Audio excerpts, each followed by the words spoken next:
dutangiranye n'aya magambo: ndi umugore wa pasiteri, nawe igihe cyawe nikigera uzambare neza. Genda umugore wa pasiteri, nimundebe neza, meze neza kandi nteye neza, meze neza. Ese urabyumva ute mubwiye ko abapasiteri benshi bakunda kubeshya ndetse bagafata imyanzuro mibi cyane? Ibyo byose bakabikora bavuga yuko ari Imana bibabwiye. Ndagira ngo ufungure amaso yawe, ndashaka wumve amakosa amwe namwe abapasiteri bacu bakunda gukora. Gumana nanjye rero muri nkunda guteguriye, nize kutakanda pause ijambo ku ijambo, tugendane kuva ku itangiye kugera ku iherezo. Uraza gusobanukirwa kandi uraza gukuramo inyigisho ikomeye cyane. Reka dutangire inkuru yacu. Reka dutangire story yacu mu mujyi wa Enugu. Uyu mugabo bamwitaga Pastor Thomas. Uyu mugabo ntabwo ari pasiteri gusa, ahubwo yari umugabo wari ufite urusengero runini cyane kandi rufite abakristo benshi muri uyu mujyi wa Enugu. Ahangaha urusengero rwe rwitwaga Divine Mercy Assembly. Urusengero rwe rwahoraga rwuzuye buri cyumweru. Abantu bavaga muri district zitandukanye baje kumwumva uburyo yigisha. Mu by'ukuri ijwi ry'uyu mupasiteri ryari rifite imbaraga, ndetse amagambo ye yatacingaga imitima myinshi. Mu by'ukuri abantu benshi cyane bakunda kuvuga yuko uno mupasiteri yari afite impano idasanzwe iva ku Mana. Uno mugabo Pastor Thomas yari umugabo muremure ndetse ufite isura ubona ko ari kind. Uyu mugabo yahoraga yambaye ishati y'umweru nziza ikeye, ipantaro y'umukara ndetse n'inkweto z'umukara. Bibiliya ye yari ishaje cyane, ubona ko imaze igihe kinini, kubera yuko iyi Bibiliya ye yarayikoreshaga cyane ndetse yarayisomaga buri munsi. Abantu benshi cyane baramwubahaga, ndetse abasore bakiri batoya bifuzaga kuzamera nkawe, ndetse abagore n'abakobwa bifuzaga yuko abagabo babo bakagombye kuba bameze nk'uyu mupasiteri. Ariko hari ikintu abantu bakundaga kuvugaho cyane, bakundaga kuvuga ku mugore w'uyu mugabo. Uyu mugore w'uyu mugabo yitwaga Monica. Monica yari umukobwa mwiza cyane, buri umwe wese yabonaga ubwiza bw'uyu mugore akumirwa. Uyu mukobwa yari afite skin nziza smooth, ndetse afite amaso manini, ndetse yari afite yanseko ishobora gufungura kode iyo ari yo yose. Ariko Monica igitandukanye, ntago yambaraga nk'abandi bagore b'abapasiteri. Ubwo abagore b'abandi bapasiteri bambaraga amakanzu maremare ndetse bagahisha intugu zabo, Monica yaratandukanye.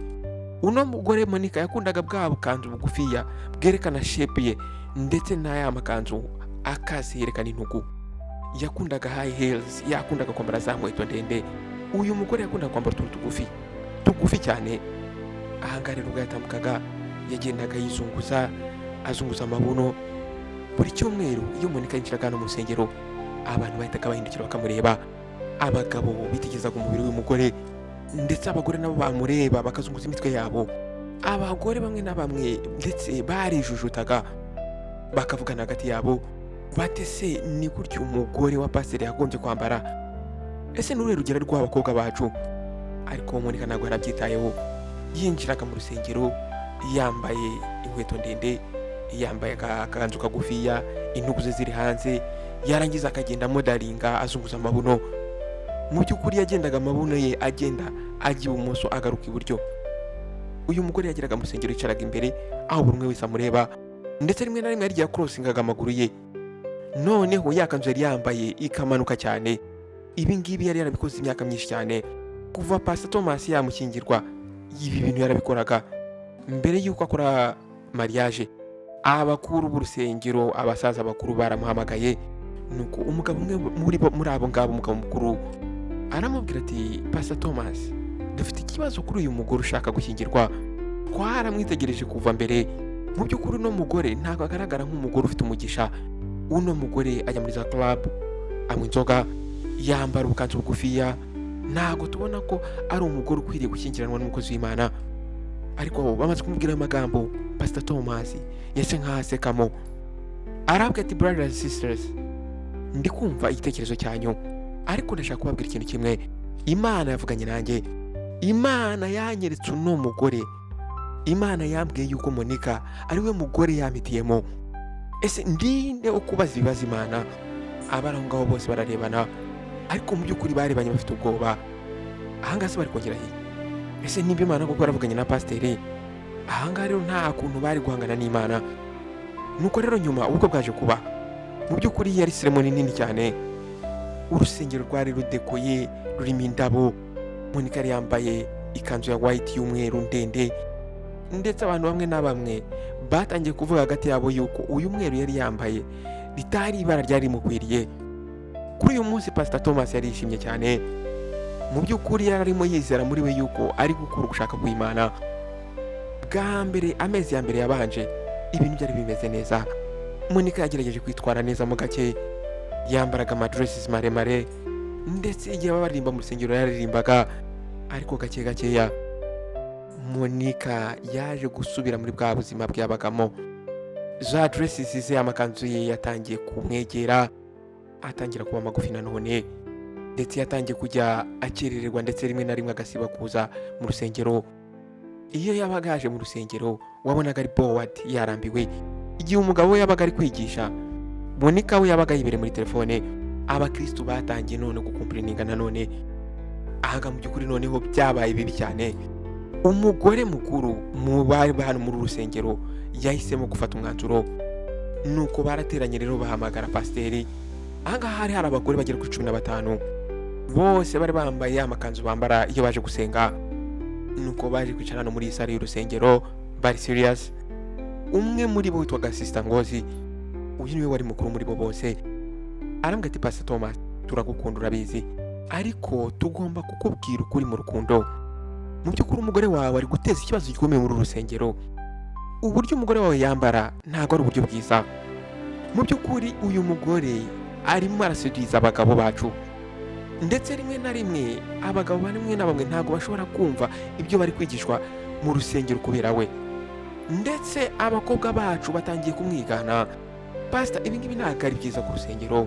Nuko undi mu mama nawe ayongeramo, arambwira ati Pastor, abamembazi bamwe na bamwe mu rusengero bamaze kugenda kwera iki kibazo. Arambwira ati baravuga ngo ntabwo bagaruka mu rusengero aho umugore wa pasiteri yambara nk'abakobwa muri za night club. Aha ngaha rero Pastor Thomas yarabumvise. Uyu mugabo yari calm, ariko muri we yumvise hari ikintu gihindutse kitagenze neza. Mu by'ukuri Pastor Thomas yarabizi neza ko ari kuvuga ukuri. Uyu mugabo yaragerageje kuvugana n'umugore we inshuro nyinshi cyane, ariko igihe cyose amubwira ibyerekeranye no kwambara, uriya mugore yararakaraga. Nuko Pastor Thomas arababwira ati ndongera mvugane nawe. Nuko arababwira ati mumbabarire, mumpe igihe, kandi namwe mwihangane, Imana iri kumukoraho. Ariko nta kintu na kimwe kigize gihinduka. Monica yakomeje kwambara kumwe yambaraga, ndetse ahubwo yarabyongereye cyane, byasaga nkaho ari guprovoka abantu. Byari bimeze nkaho ari gutestinga buri umwe wese wo muri rusengero. Abantu benshi cyane bavuye muri rusengero. Pastor Thomas yaje kugenda agira ububabare bwa buri muntu wese wavaga mu rusengero, ariko yakomeje gusenga. Yakomeje kwizera yuko Imana izahindura umutima wa Monica. Ariko mu by'ukuri ibyo pasiteri atarazi nuko ikibazo cy'uyu mugore Monica cyari ikibazo gikomeye cyane kurusha ibyo ari gutekereza by'imyenda ndetse by'imyambarire. Monica yabagaho ubuzima bubiri. Si ku manywa yabaga ari umugore wa Pastor Thomas, ariko yarafite ibanga rikomeye cyane. Hari abagabo yajyaga kureba hanze, yabeshyaga Pastor Thomas akamubwira ngo agiye mu isoko, cyangwa se akamubwira ngo agiye gusura inshuti ye, ariko yahitaga yigira guhura n'abo bagabo. Uyu mugore yari very careful. Nta mugabo n'umwe muri aba ngaba yajyaga kureba basengeraga muri rwa rusengero. Yarabizi neza yuko byaba ari risk kuri we. Mu by'ukuri Monica yarameze nkaho hari ikintu kibura muri mariage ye mu rugo rwe. Mu by'ukuri Pastor Thomas yari umugabo mwiza, ariko uyu mugabo yahoraga ari busy ari muri gahunda z'urusengero. Uyu mugabo yamaraga amasaha menshi cyane ari gusenga, ndetse andi masaha akamara ari kwiga Bible. Noneho ayandi masaha asigaye akaba ari kwita ku bakristo be. Iyo rero yagarukaga mu rugo, buri gihe yabaga ananiwe, yararyaga agahita asinzira. Nta romance yari afite, nta tugambo twiza yabwiraga umugore we, ndetse nta n'igihe kidasanzwe yagiranaga n'umugore we. Monica yashakaga attention y'umugabo we. Mu by'ukuri Monica yashakaga ko umugabo amwitaho. Monica yifuzaga ko umugabo we aza agasubiza ibyifuzo bye. Monica yifuzaga kugirana ibihe bidasanzwe n'umugabo we, ariko uyu mugabo ntabwo yabimuhaga, ntabwo yamuhaga umwanya. Ariko aba bagabo yajyaga kureba hanze bamuhaga ibyo yabaga yifuza. Bamubwiraga ko ari mwiza, ndetse bakamubwira mu buryo buri romantic, ndetse bakamuha attention ni yari akeneye. baramufataga bakamujyana ahantu heza, bakamuha amagifuti atandukanye, bagatuma yumva ko abayeho. Aha rero mwibutse yuko Pastor Thomas ndetse na Monica bari bafite abana babiri. Umwana wa mbere yari umuhungu yitwaga Cukudi. Nyuma y'imyaka 2 babyaye umwana w'umukobwa. Uyu mwana bamwise Chamaka. Pastor Thomas yakundaga aba bana be n'umutima we wose. Buri gitondo mbere yuko ava ngaho ngo ajye mu rusengero, yasengeraga abana be, yabahishaga umugisha ndetse akababwira amagambo meza cyane. Yizeraga yuko Cukudi igihe azaba yarakuze nawe azaba umukozi w'Imana, ndetse yifuzaga yuko yazaba umupasiteri nka papa we. Ahangaha yimaginaga uyu mwana w'umukobwa we avamo umukobwa usenga cyane. Ariko ukuri kwari kuri mu mwijima umuntu wari wese atatekereza. Uyu mwana w'umuhungu Cukudi ntiyari umwana wa pasiteri. Uyu mugore we Monica yari yaratewe inda n'undi mugabo. Aha rero uno mugore amaze kubona yuko atwite, yagize ubwoba bwinshi cyane. Yatangiye gukalculatinga umugabo we. Yaje kwegera Pastor Thomas aramuseducinga. Nuko nyuma yuko baryamana nyuma y'ibyumweru bikeya, uyu mugore yaje kubwira umugabo we ko atwite. Ahanga Pastor Thomas yarishimye cyane. Yashimiye Imana kugobaha umwana. Ibi ngibi nibyo byabaye no kuri Chamaka. Monica aryamanaga n'abagabo batandukanye. Aha rero yari umugabo noneho wakoraga muri banki. Yarongera amutera inda. Nanone yakinnye trick umugabo we nka indi yakinnye kuri wa mwana w'umuhungu. Nyuma nabwo amubwira ko atwite. Bamaranye imyaka myinshi cyane Monica abitsira ibanga. Yarebaga uburyo Pastor Thomas akunda aba bana, akabakunda atari abana be. Rimwe na rimwe ari nijoro yaricaga kumva ikiri urubanza. Ariko yaje gupushinga izo feelings, ibyo byumvira bishyira ku ruhande. Yatangiye kwibwira muri we yuko Pastor Thomas ari umupapa mwiza ku bana. Rero yumvaga nta kibazo. Ariko mu by'ukuri ibanga nk'iri ngiri ntabwo ushobora kuribika ibihe byose. Nuko ahangaha hari ku cyumweru ari nimugoroba, pasiteri yaravuye ku rusengero gutanga amateraniro, yarageze mu rugo ari kuruhuka. Monica yari yasohotse yagiye hanze, yamubwiye ko agiye kure inshuti ye. Abana bari mu cyumba cyabo bari gukina. Yagiye kumva yumva umuntu arakomanga cyane ku rugi. Pastor Thomas yarahagurutse agenda arafungura. Umugabo wari uhagaze hanze yari umugabo pasiteri atigeze abona mu buzima bwe. Uyu mugabo yari muremure cyane, ari umugabo w'igikara, ndetse uyu mugabo wabonaga afite uburakari bwinshi. Nagufashe iki? Uyu ni Pastor Thomas. Ndashaka Monica. Ishuri rye ryari cyane. Monica ari hano? Oya, ntawe uri hano. Urinde? Emeka yahise asunika Pastor Thomas arinjira. Izina ryanjye nitwa Emeka. Ndi hano kubw'umwana wanjye w'umuhungu. Pastor Thomas yumvise abaye confused. Mungu wawe, ndakeka winjiye mu rugo rutari rwo. Emeka arasetse. Urugo rutari rwo? Pastor, Monica arakubeshye cyane. Uriya mwana Cukudi ni umuhungu wanjye. Monica nanjye twahoze dukundana. Ni njye wamuteye inda. Nahoze muha amafaranga yo kwita kuri uyu mwana iyi myaka yose. Ariko none ubu ngubu ndashaka umwana wanjye. Ndashaka kumwitaho ku giti cyanjye. Aya magambo yahitinze Pastor Thomas nk'inkuba. Yagiye kumva yumva amaguru ye abuze stability. Uri kuvuga n'ibiki uri kuvuga? Ntabwo ushoboka. Cukudi n'umwana wanjye. Pastor, kora DNA test. Uzahita ubona ukuri. Ndumva ndambiye kuba mu kinyoma. Ndashaka umwana wanjye. Muri ako kanya Monica yahise yinjira mu nzu. Akibona Emeka ahagaze muri sala ari kuvugana n'umugabo we, uyu mugore yaragiye kwikuta hasi. Emeka, uri gukora iki ahangaha? Ahangaha yavuze n'ijwi rishakinga, ijwi rifite ubwoba. Naje kubwira umugabo wawe ukuri. Ndumva ndambiwe. Ndambiwe ibintu byo kubeshya. Ndambiwe ibintu byo kuba mu kinyoma. Cukudi n'umwana wanjye. Pastor Thomas yahise ahindukira umugore we. Monica, ese ibi koko nibyo?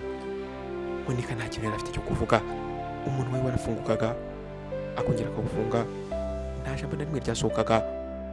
Subiza! Thomas yarashakuje. Nta na rimwe yari yaramubwiye nabi kuva babana. Ese uno mugabo ibyo ari kuvuga nibyo? Monica yatangiye kurira. Thomas, nshaka kugusobanurira. ndashaka unsubize yego cyangwa ngo ya. Cukudi n'umwana w'uyu mugabo. Monica yubitse umutwe. Yego. Buri umwe wese ahangaha yaracecetse. Pastor Thomas yifashe mu mutwe, aramanuka gake gake yicara kuri sofa. Yumvise muri we isi mugwiriye. Umwana yari yarakunze imyaka 7 yose, ntabwo yari umwana we. Ahangaha ntitwibagirwe ko hari na Camaka, wa mwana w'umukobwa. Nuko aramubaza ati none se Camaka we ni umwana wanjye? Camaka yaba ari umwana wanjye? Yarongera aramubaza. Umugore noneho ararira cyane, ntabwo bashaka kumusubiza. Monica, ndakubajije ikibazo. Camaka n'umwana wanjye? Monica zunguza umutwe. No, ntabwo ari umukobwa wawe. Pastor Thomas yahise amera nkaho bamukuye mu mutima bakawushyira hanze. Abana bose ari 2 ntabwo bari abana be. Yahoze yita ku bana batarabe bundi mugabo imyaka yari itambutse yose. Emeka nawe yarahagaze aho ngaho yabuze uko yifata. Yatangiye kwibaza ati ntabwo bishoboka, hari undi mwana nawe utari uwe. Monica yikubise hasi aho ngaho atangira kurira bidasanzwe. Iminsi yakurikiyeho yari iminsi y'umwijima kuri uyu mugabo Pastor Thomas. Ntabwo abashaka kurya, ntiyabashaga gusinzira, yicaraga mu cyumba cye akitegereza igikuta. Yaje rero kugerageza gukora DNA test ku bana 2 bose, nubwo Monica yari yamaze kubivuga byose, ariko yashaka kumenya ukuri. Ahangaha rero amaze kubona result, yaje kubona ko ibyo umugore yamubwiye ari byo koko. Abana bose ari 2 ntabwo bari abana be, ntabwo ari papa w'abana. Nkuko mubizi rero amakuru yahise asakara muri uyu mujyi wa Enugu. Mu by'ukuri muri nk'iyi ngiyi ntabwo yashobokaga kuba yaguma imeze nk'ibanga. Abantu batangiye kujya babivuga ngo mu isoko, mu masaro, ahantu hose batangiye kuvuga inkuru. Batangiye kujya bavuga ati Pastor Thomas yahemukiwe n'umugore we. Abana be yaje gusanga atari abana be bari biologique. Abantu bamwe na bamwe bamugiriye impuhwe, ariko abandi baravuze bati twamugiriye inama turamubwira ngo ntashyingirwe uriya mukobwa, arabyanga. Yavuze yuko Imana niyo yabimubwiye, none reba bimubayeho. Pastor Thomas yagomba gufata umwanzuro. Nuko abakuru b'urusengero baje kumusura, nuko baramubwira bati turakwinginze ntufate imyanzuro yihuse aka kanya. Barambwira ati Pastor, ugomba gutekereza neza. Bari abana bagufata nka papa wabo, barakukunda. Na ugomba kubaha igihano kubera ibyaha bya mama wabo. Ariko mu by'ukuri Pastor Thomas ntabwo yashoboraga gukomeza kubaho mu kinyoma. Igihe cyose yitegerezaga bari abana, yabonaga uburyo umugore yamuhemukiye, yabonaga imyaka yatambutse yose ari gukorera ubusa. Ahangaha rero yaje gusaba yuko yatandukana n'uyu mugore. Monica ntabwo yigiza byanga, yari abizi neza yuko nta buryo buhari bwo kubyanga. Ahangaha rero byaje kujya ku cyumweru ubwo Pastor Thomas yagomba kwa dressinga itorero rye. Mu by'ukuri ahangaha ku rusengero hari huzuye n'imbere ndetse no hanze. Buri umwe wese yashaka kumva amagambo aturuka muri uyu mugabo. Aha hari abanyamakuru batandukanye bafunguye amakamera yabo. Nuko Pastor Thomas yaraje ahagarara ngaho imbere, yari ameze nk'umuntu unaniwe cyane, amaso yari yatukuye kubera amarira. Nuko aratangira ati inshuti zanjye nkunda. Ijwi rye ryari ririmo rishekinga. Ndakeka mwese mwarumvise ibyabaye mu rugo rwanjye. Uyu munsi ntabwo mpagaze imbere yanyu nka pasiteri, ahubwo mpagaze imbere yanyu nk'umugabo ufite agahinda kubera amakosa yakoze. Ahangaha buri umwe wese yaracecetse. Imyaka yatambutse ubwo nashakaga gushyingiranwa na Monica, benshi muri mwebwe baje kungira inama. Mwambwiye neza yuko uriya atari umugore wari unkwiriye, ariko nanze kumva. Nababwiye ngo Imana niyo yamunyeretse. Nababwiye ko ari gushaka kw'Imana. Araposinga noneho yitse umutima. Naribeshye. Ntabwo ari Imana yambwiye ngo nshyingirwe Monica, ahubwo ryari ijwi ryanjye. Nabonye umukobwa mwiza kandi naramushakaga. Natangiye rero kwishyira muri njyewe yuko ari ijwi ry'Imana, ariko ryari ijwi ryanjye. Mu by'ukuri njyewe narihemukiye. Bamwe mu barangwa batangiye kurira. Naratsinzwe nk'umupasiteri, naratsinzwe nk'umugabo, ndetse naratsinzwe nk'umuyobozi. nsabye imbabazi buri umwe wese wavuye muri rusengero kubera imico y'umugore wanjye. Mwari muri mukuri ariko njyewe nari ndi mu biyobe. Ndasaba imbabazi buri umwe wese wasigaye, mumbabarire. Nuko arababwira ati rero ntabwo nkiri pasiteri w'uru rusengero, nkeneye igihe cyo gukira ndetse nkeneye igihe cyo kongera kubaka ubuzima bwanjye. Nabuze umuryango wanjye, ntabwo nshobora gukomeza kuyobora abandi kandi nanjye ubwanjye ntashobora kuyobora urugo rwanjye.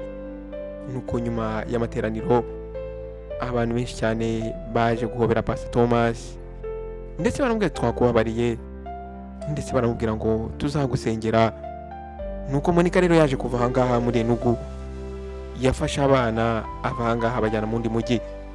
Mbere yuko avangaha yaje kohereza ibaruwa Pastor Thomas. Muri iyi baruwa hari handitse ngo Thomas, ndabizi neza ko utazigira imbabarira ndetse nta nubwo mbiguhora. Mu by'ukuri nari umugore utari mwiza, ariko ndashaka umenya impamvu yanteye gukora ibyo nakoze.